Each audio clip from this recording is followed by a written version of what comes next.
Welcome in, everybody. Get ready for a deep dive into a world that, well, might sound a little out there. We're talking about channeled messages from a spirit named Fleurity. Fleurity. That's right. And he claims to have been a Catholic priest back during the Inquisition. His messages, they're a fascinating blend of first-hand accounts from that time period with, get this, his experiences in the spirit world. Wow. Yeah, he talks about being in a spirit hospital and then working as some sort of guide at a mysterious crossroads. It's wild stuff. A spirit hospital. That's definitely a new one. So we're talking firsthand accounts of the Inquisition, the afterlife, and this crossroads place. Where do we even begin with all that? Right. It makes you wonder what really happens after we die. Are we like surrounded by a world of spirits all the time? Do they influence our thoughts, our actions? I've always been fascinated by those questions, and according to Fleurity, it seems like the answer might be yes. Oh, really? Yeah. One of the things he really emphasizes is the power of our thoughts. Like positive thinking, that kind of thing. It goes deeper than that. He uses this term ideoplastia. Have you heard of it? How do you why? Ideoplastia. It's this fascinating concept. Basically, Flority's saying our thoughts aren't just abstract things in our heads. They Yeah. actually interact with, well, he calls it spiritual fluids. Spiritual fluids. Yeah, think of it like the energy flowing through everything in the spiritual realm. Like the air we breathe, but for spirits. Exactly.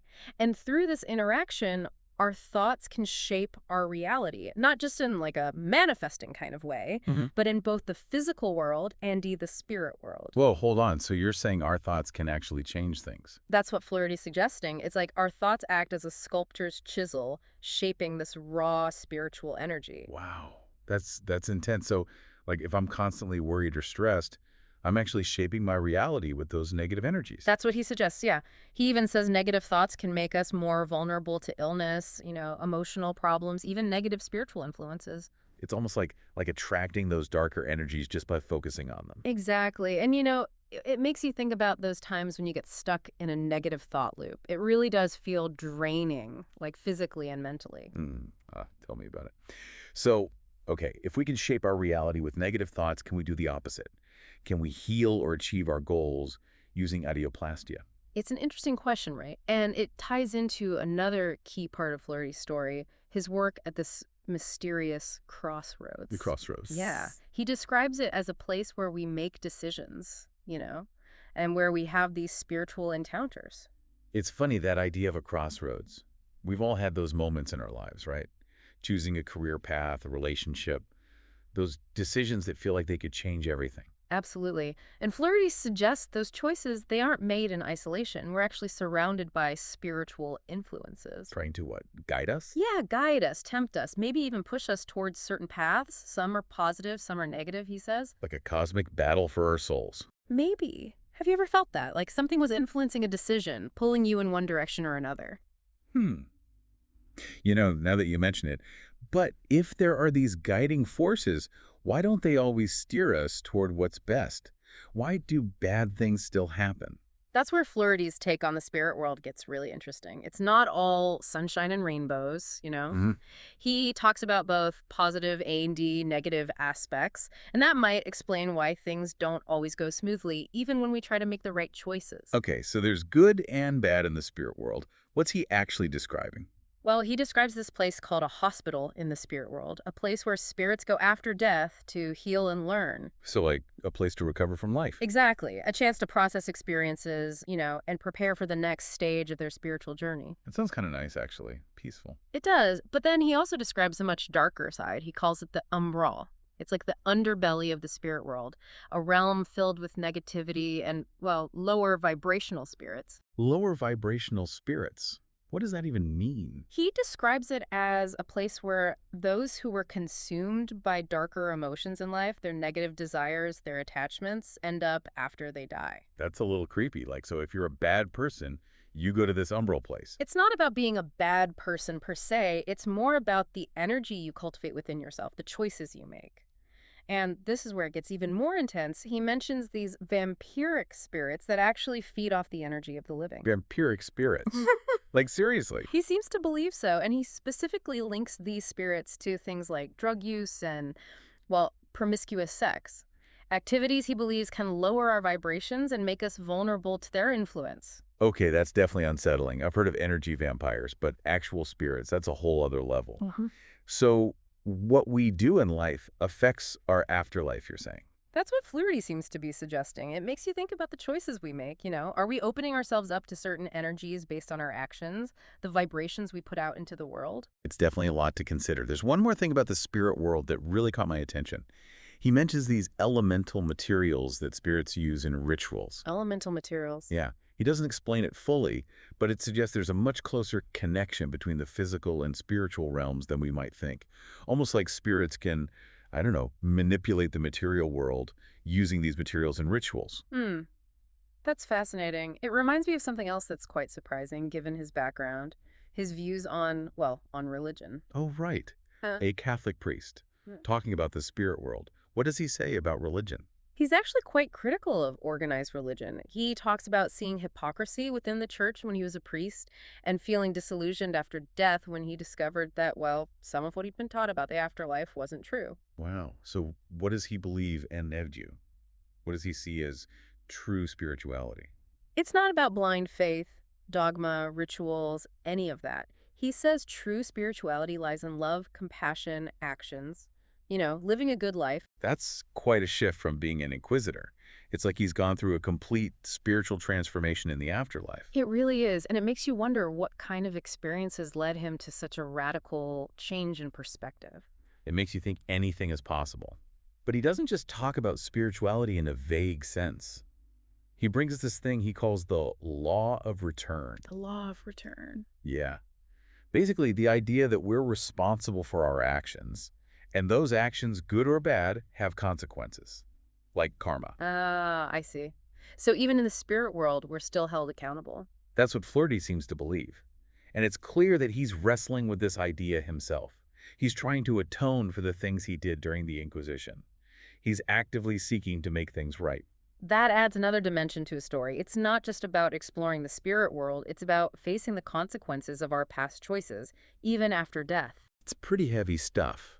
It makes you think about the weight of our actions, the idea that we carry that weight with us into the afterlife. Do you think there's any way to, make up for those past wrongs, to find redemption, even in the spirit world? That's a question Flaherty is grappling with himself, and it's one we'll explore further as we dive deeper into his experiences. But for now, it's something for you, the listener, to consider. Do you believe in karma, this law of return? And if so, how does that shape your choices, your actions in this life? That's a lot to chew on. But before we go too deep into the philosophical rabbit hole, there's one more thing I have to mention.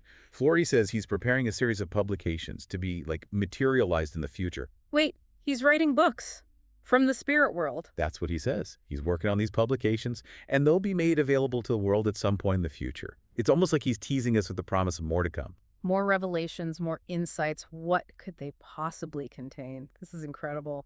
I know, right? I'm hooked. And we're just getting started, so buckle up, everybody. We're going to dive even deeper into Flirty's story and see what other secrets he has to share. Okay, I have to admit I'm still processing all this, ideoplastia and spirit hospitals, but it gets even wilder. Flirty starts talking about Umbanda. Umbanda. Yeah, specifically working with an entity called Exutiri. Exutiri. It's quite a shift for a former Catholic priest, right? It is. Umbanda is this, well, it's an Afro-Brazilian religion that blends Catholicism, Spiritism, and indigenous traditions. So we're talking like a mix of different spiritual practices. Exactly. And exes, they're often seen as these gatekeepers between the material and spiritual world. Gatekeepers. Mm-hmm. Interesting. Okay, so how does a former inquisitor end up working with an Exu? What happened?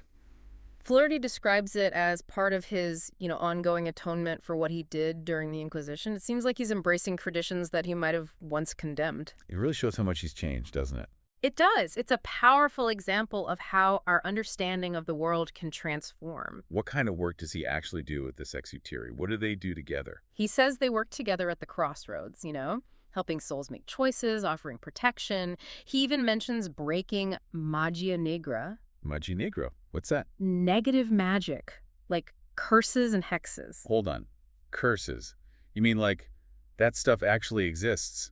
Flaherty seems to think so. He describes it as a way of manipulating those spiritual fluids we talk about, but with harmful intent. So like the dark side of ideoplastia, but instead of shaping your own reality, you're trying to control someone else's. That's one way to put it. He says it can be used to influence people against their will, even cause direct harm. That's pretty intense. So Flaherty and Exutery, they're like fighting this dark magic. In a way, yes, they're working to counteract those negative forces, to Well, clean up the messes left behind by those who misuse this power. sounds like important work. Okay, so we've got this idea of negative magic, these vampiric spirits. What about the more, I don't know, traditional rituals and offerings that people associate with Umbanda? Flaherty actually has some interesting thoughts on that. He says that rituals and offerings can be powerful ways of, well, interacting with the spirit world, especially for people who haven't developed the ability to work with spiritual fluids through thought alone, like ideoplastia. He compares it to chemistry, right? Yes. He says just like we use chemicals and formulas to create specific reactions, rituals and offerings can be used to achieve certain outcomes in the spiritual realm. So there's a right way and a wrong way to do it. According to Flaherty, yes. He says even well-intentioned rituals can backfire if they involve negative energies or try to manipulate someone's free will. It's a reminder that we're not just dealing with ideas here, but with real forces. Real forces that can have a real impact. It's interesting how Flaherty's own perspective on these practices has evolved. He admits that in his former life, as a priest, he might have condemned them as demonic or heretical. Right. But now he sees things differently. Now he sees them as tools, powerful forces that can be used for good or evil, depending on the intent and understanding of the person using them. It's quite a shift in thinking.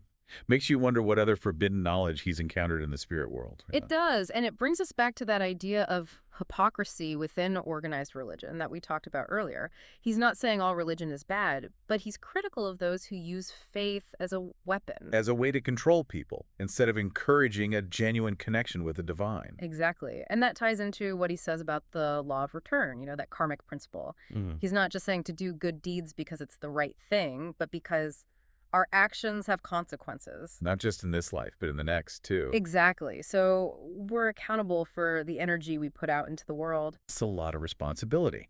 Makes Flaherty's journey even more compelling, knowing that he's dealing with the consequences of his past, trying to atone for the harm he caused. It does, and it raises some big questions, like, is true forgiveness possible for ourselves and for those who've wronged us? And how do we define what's good or bad if even well-intentioned actions can have unforeseen consequences? That's a question that's been debated for centuries, and Flaherty doesn't offer easy answers. But he does suggest that we have more agency than we realize. Agency. Yeah, like we're not just passive players in this cosmic game.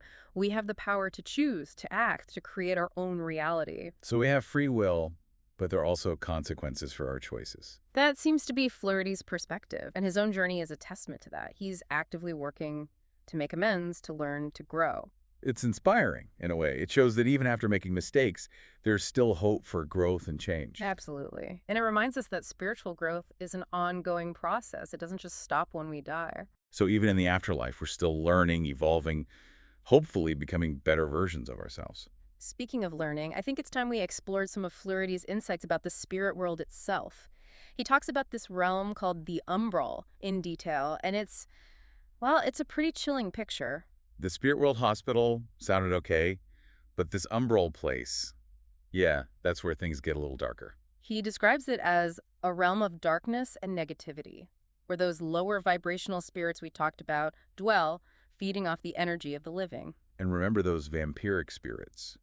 He specifically links them to this umbral realm. Yes.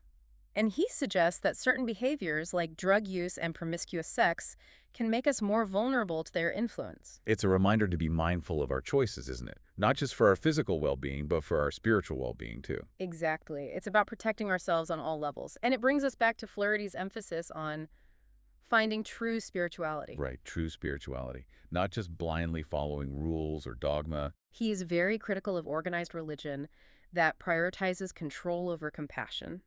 He wants people to seek a deeper, more authentic connection with the divine. A connection based on love, understanding, service to others. Yes. and finding that connection within ourselves, not relying on external authorities to tell us what to believe. It's a powerful message, no matter your beliefs or background. It is a reminder that we all have the capacity for spiritual growth. And that the journey is ultimately our own. Now, amidst all this talk of spirits, rituals, and the afterlife, Fleurity also drops some hints about what might be coming next. You mean those publications he's writing from the spirit world? I can't believe we almost forgot about those. It's hard to say what he'll share, but he's given us so much to think about already. He's challenged our ideas about thought, spirituality, the afterlife, even reality itself. It's mind-blowing stuff. Maybe he'll reveal even more secrets of the spirit world, offer more guidance on how to live a more fulfilling life, spiritually speaking. I guess we'll have to wait and see. But one thing's for sure, I'm ready for whatever he throws at us. Me too. But before we get too carried away with anticipation, let's take a breath and just, digest everything we've learned so far. It's a lot to process, right? From the power of thought to these crossroads, the spirit world, the challenges of organized religion, the weight of responsibility. Fleurity has given us a lot to ponder. It's incredible. What stood out to you the most? What really resonates with you? That's a great question. Something to think about as we continue exploring Fleurity's world. Stay tuned for the final part of our deep dive, where we'll explore his unique perspective on music Music. Okay, that I have to hear. and its power to influence both the material and spiritual realms. Wow, we've covered some pretty mind-bending territory, haven't we? Yeah. I mean, from the power of thought to those crossroads encounters, the spirit world, religion, and even the idea that our actions have consequences, like even beyond this lifetime. It's amazing how Fleurity's views have changed since his time as an inquisitor, right? It's like he's discovered a whole universe of ideas and experiences that have completely transformed his understanding of spirituality. It really is remarkable. And before we wrap up this deep dive into Fleurity's world, there's one more thing I really want to explore. His perspective on music. Oh yes, music. Fleurity has some truly unique insights into the power of music, not just in an emotional sense, but on a spiritual level. I've always felt a deep connection to music, like it can totally shift my mood, even transport me to another place. But is Fleurity talking about something even deeper than that? He's saying that music is ultimately about vibration. You see, different sounds create different frequencies, and those frequencies interact with our energy fields, both physically and spiritually. So each note, each rhythm, each sound is like sending out waves of energy that can affect us on a deeper level. That's what he's suggesting. And he says these vibrations can be incredibly powerful. They can be used to heal, to energize, to soothe, even to open pathways to other realms. Whoa, okay, hold on. Pathways to other realms. Is he talking about magical chants or spells or something? Fleurity doesn't use those terms specifically, but he does say that certain types of music, especially those with strong rhythmic beats, can create, well, a more dynamic environment in the spirit world, and even attract certain spirits. I've definitely felt like an energy shift at concerts or when I'm dancing to certain music. It's like the whole room is vibrating with a different kind of energy. And Fleurity says it's not just about the type of music, but also the intention behind it. The intention. Yes, the energy of the musician, the lyrics, the overall feeling, it all plays a role in how music affects us spiritually. So if a musician is really pouring their heart and soul into their music, those vibrations are going to be stronger. That's what Fleurity seems to believe. And it's not just about the musician either. He says that the way WE listen to music, our emotions, our intentions while we're listening can also influence its spiritual effects. So it's a two-way street, the musician's intention and the listener's intention. Exactly. Wow, it makes you wonder if we're constantly being bombarded with these musical vibrations, whether we're aware of them or not. It does, doesn't it? And if so, are we absorbing those energies? Yeah. Letting them shape our thoughts, our moods, even our spiritual well-being? That's a pretty mind-blowing thought. It is. It makes you look at music in a whole new light, doesn't It it? does. It's not just entertainment or background noise anymore. It's a powerful force that can really affect us on a much deeper level. Right. So if music can have such a profound impact on our spiritual well-being, what kind of music does Fleurity recommend?